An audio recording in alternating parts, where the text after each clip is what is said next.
وہ بہت خود غرض تھی، مغرور تھی، خود پسند تھی، بے حد ضدی، ہر دم اور جذباتی تھی۔ ان تمام خوبیوں نے اسے اس مقام پر پہنچا دیا تھا جہاں پچھتاوے ڈسنے لگے تھے۔ اس کی سوچوں کو اس وقت بریک لگا جب گاؤں کی حدود اور کچے پکے مکانوں پر نگاہ پڑی۔ حیات محمد کا وہ بہت وسیع اور عریض احاطے والا گھر قریب آیا، جس کے اندرونی حصے میں بے شمار کمرے اور برآمدے تھے، تو اس کا دل نئے سرے سے دھڑک اٹھا۔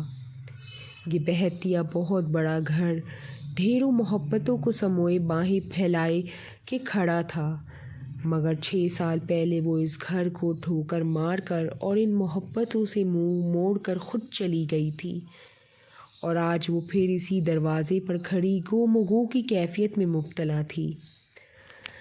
لکڑی کا بڑا سا دروازہ بند تھا اور اشفا کے ہاتھ دستک کے لیے اٹھ نہیں رہے تھے۔ نہ جانے کتنا وقت گزر گیا، وہ یوں ہی چلچلاتی دھوپ میں ہر شے سے بے نیاز کھڑی رہی، اور پھر تمام ہمتوں کو جمع کر کے اس نے دروازے کو دھکیلا تو وہ خود بخود ہی کھلتا چلا گیا۔ وہ لڑکھڑاتے قدموں سے چل رہی تھی اندرونی دروازے کے قریب۔ اس کے قدم ایک دفعہ پھر زنجیر پا ہو گئے۔ کیا یہ لوگ مجھے قبول کریں گے؟ تمام تر نافرمانیوں، منمانیوں، بدتمیزیوں کے باوجود ایک دفعہ پھر سینے سے لگا لیں گے؟ کیا اس گھر کی طرح ان کے ضرب بھی وسیع ہیں؟ یہ وہ سوال تھے جن کے جواب کم از کم اسے اس وقت بھی نہیں مل رہے تھے جب وہ امریکہ میں ان لوگوں کی یاد اور شازم سے ملنے کے لیے تڑپ رہی تھی۔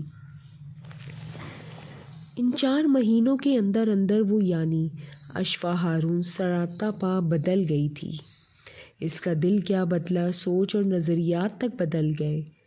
اتنے برسوں سے وہ جس ماحول کا حصہ رہی تھی، ایک دم ہی وہ ماحول اجنبی اور پرایا لگنے لگے تھے، اور اس کا دل چاہ رہا تھا کہ وہ اپنے آشیانے کی طرف اڑ کر پہنچ جائے، مگر بہت سی مجبوریوں کی وجہ سے اسے کچھ عرصہ مزید وہاں رکنا پڑا۔ پاپا کا اتنی محنت، جد و جہد اور ان تک کوششوں سے بنایا گیا وہ مختصر سا ہوٹل بیچ کر اور اپنے بے حد پیارے گھر کو فروخت کر کے وہ اندر سے ٹوٹ گئی تھی۔ اس گھر میں اس کی بے حد سیدھی اور معصوم سی مما کی ڈھیروں یادیں تھیں۔ اس کا بچپن اور لڑک پن تھا، مگر وہ محض یادوں کے سہارے جینا نہیں چاہتی تھی۔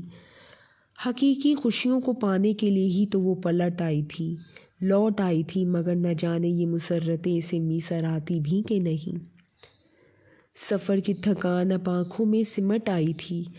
وہ 2 دھدیا گداز مخروطی انگلیوں والے ہاتھوں سے آنکھیں دباتے ہوئے دروازے کا ہینڈل گھمانا چاہ رہی تھی، جب ایک دم ہی اندر سے کسی نے دروازہ کھول دیا تھا، اور یہ کوئی اور نہیں مہوش تھی، جو کہ نہ جانے کتنے ہی رنگ آنکھوں میں لیے یک ٹک اشفا کو دیکھے جا رہی تھی۔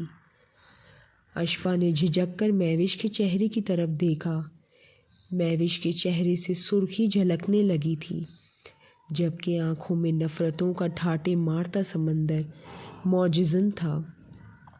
حیرت، بے یقینی اور اس کے بعد بے تحاشا ناگواری اور نفرت کے استقبال نے اشفا کی رہی سہی ہمت کو بھی نچوڑ دیا تھا۔ کیا لینے آئی ہو یہاں؟ مہوش نے زہریلے لہجے میں کہا۔ میں تم سب سے ملنے، میرا مطلب ہے کہ شازم۔ اشفا اس کے سخت الفاظ پر ہکلا کر خاموش ہو گئی تھی۔ اس کا ازلی اعتماد ایک دم ارنچھو ہو گیا تھا۔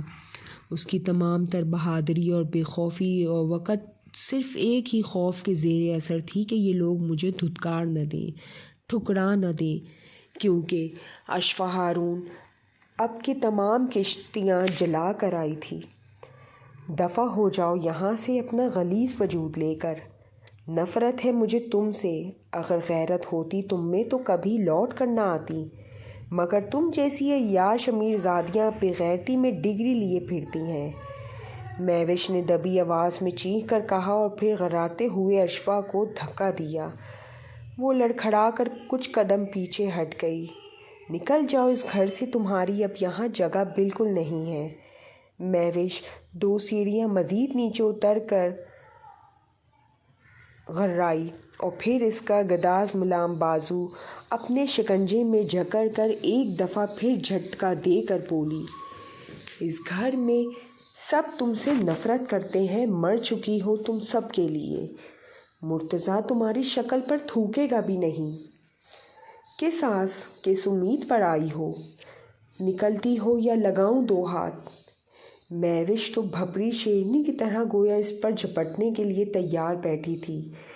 اتنی توہین، اس قدر بے عزتی، اشفا کے سفید گال تھپ اٹھے، آنکھیں گلابی سے سرخ مائل ہو گئیں۔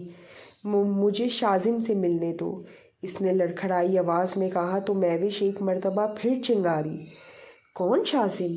کوئی تعلق نہیں تمہارا شازم کے ساتھ، اب دفع ہو جا ورنہ بالوں سے گھسیٹ کر باہر پھینک آؤں گی، جا چلی جا۔ مہوش کو یہ بھی خوف تھا کہ اندر سے دادی یا تائی میں سے کوئی اٹھ کر نہ آ جائے۔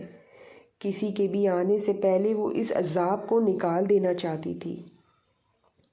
میں چلی جاتی ہوں مگر مجھے میرے بچے سے ملنے دو، میں ایک مرتبہ اسے دیکھنا چاہتی ہوں۔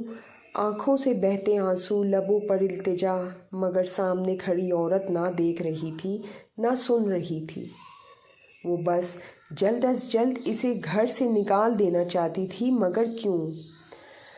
اشفا کے حواس ٹھکانے ہونے یا پھر وہ پہلے والی حد درجہ حاضر جواب منہ پھٹ اور با اعتماد اشفا ہوتی تو ایک مرتبہ ضرور مہوش سے سوال کرتی کہ میرا اس گھر کے مکینوں سے کچھ اور بھی رشتہ ہے اور میں بھی اس گھر میں تمہاری طرح برابر کے حصے دار ہوں، مگر اس کے لبوں پر تو قفل لگ گئی۔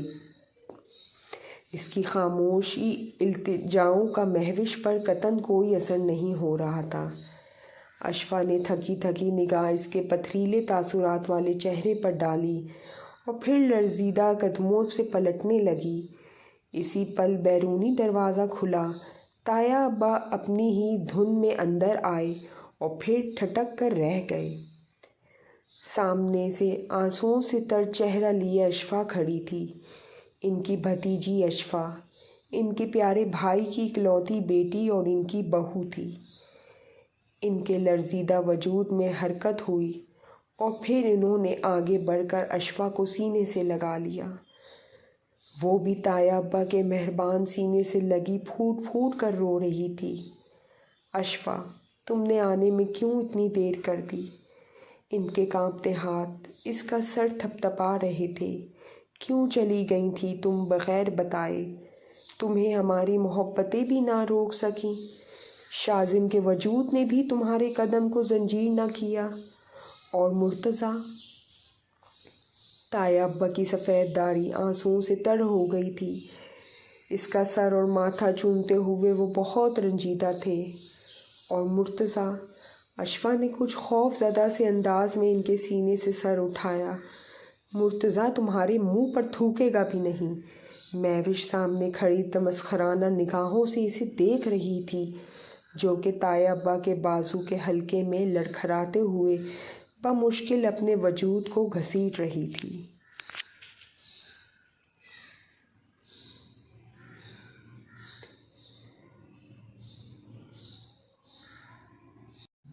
قسط نمبر 2 جلد ہی چینل پہ اپلوڈ کی جائے گی، ہمارے ساتھ جڑے رہیے۔